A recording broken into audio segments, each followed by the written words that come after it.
ایک نوجوان بے روزگار تھا. اس بے روزگار نوجوان نے کئی دنوں تک روزگار ڈھونڈنے کی کوشش کی تو روزگار نہ ملا. تھکا آ رہا گھر کی طرف آ رہا تھا کہ راستے میں ایک خوبصورت سی تھیلی نظر آئی. اس نے تھیلی اٹھائی, اس پہ کھولا تو انتہائی قیمتی اس میں ہار تھا, نیکلیس.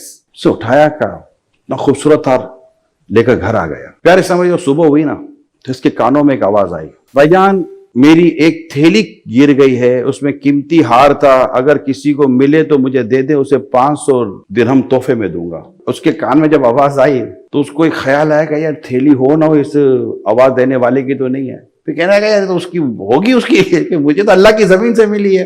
پھر تھوڑی دیر تو خیال آیا, اس نے کہیں پڑھا تھا کہ حقدار کو بندہ اس کا حق واپس کر دے تو اللہ پاک اس کی غیب سے مدد فرماتا ہے. تو یار میری تو ہے ہی نہیں نا. وہ باہر نکلا, آواز دینے والے کو ڈھونڈتا رہا تو ایک بڑی عمر کے شخص تھے. آپ آواز دے رہے تھے؟ جی ہاں بیٹا میں آواز دے رہا تھا. کہا کیسی تھیلی تھی؟ کہا اس طرح کی تھیلی تھی, اس طرح کا ہار تھا. اس نے جیب سے نکالا, بابا یہی ہے؟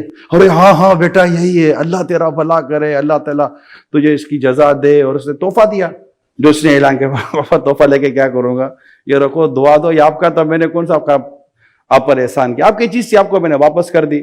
پیارے سب اس سے اگلے دن نیت کی یار دریا کے اس پار جاتا ہوں, نیا علاقہ دیکھتے ہیں, ہو سکتا ہے وہاں میرا روزگار ہو. اتفاق دیکھی کہ راستے میں پانی میں دغیانی آ گئی اور کشتی ڈوب گئی, اور وہ بھی ڈوب گیا.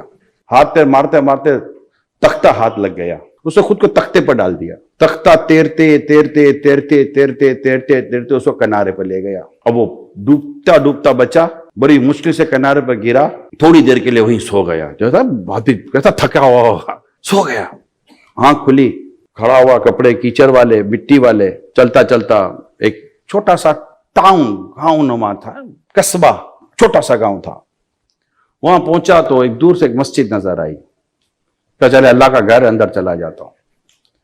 اندر گیا, وہ نماز وغیرہ پڑھی اور قرآن کی تلاوت میں مصروف ہو گیا. جیسے قرآن کی تلاوت کرنے لگا تو کچھ گاؤں کے بڑے بزرگ مسجد میں آئے کہ یار یہ آواز کہاں سے آ رہی ہے. دیکھا تو ایک نوجوان قرآن کی تلاوت کر رہا تھا. برخوردار کہاں سے آئے ہو؟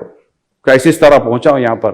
کہ قرآن آتا ہے آپ کو؟ کہ آتا تو ہے, آپ کے سامنے تلاوت کر رہا. ہمارے بچوں کو پڑھاؤ گے؟ کہ ٹھیک ہے.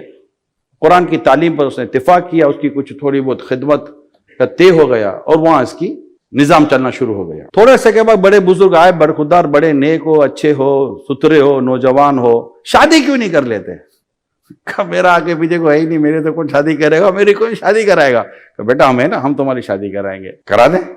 کہ ہمارے گاؤں میں ایک نوجوان لڑکی ہے, اچھی صورت اور اچھی سیرت کی ہے بیچاری, اس کا کوئی ہے ہی نہیں آگے پیچھے, نہ ماں ہے نہ باپ ہے, کرو گے شادی؟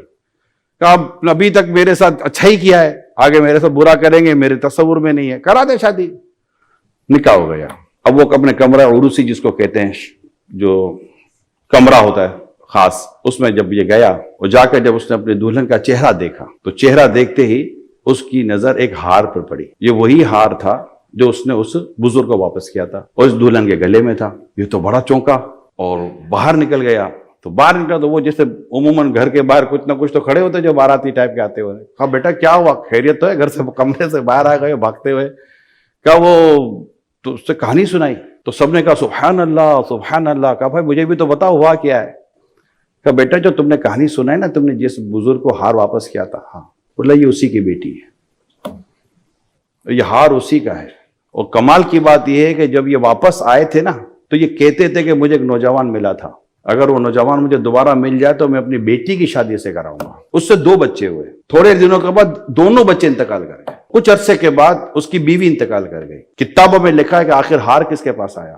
یہ ساری کہانی ہار کے گرد گھوم رہی ہے, اس نیکلیس کے گرد گھوم رہی ہے جس سے اس نے اللہ کی رضا کے لیے اور یہ کہہ کر کے اس پہ میرا حق نہیں ہے, جبکہ وہ ہار جب اس کے مقدر میں تھا تو ایک حق والے انداز سے اللہ پاک نے وہ ہار اسی کو لوٹایا کیونکہ یہ اسی کے مقدر میں تھا, اس نے اللہ کے لیے چھوڑا تھا. یہ بات ہمیں ہمارے ہر ایک بچے کے, نوجوان کے, جاب کرنے والے, پروفیشنل, نیچے سے اوپر تک ہر ایک کے ذہن میں بٹھانی ہے کہ تم صرف اپنے رب کی رحمت اور اس کی عطا پر نظر رکھو. حق لو, حق دو, اللہ پاک تمہارے لیے بہتر فرما دے گا.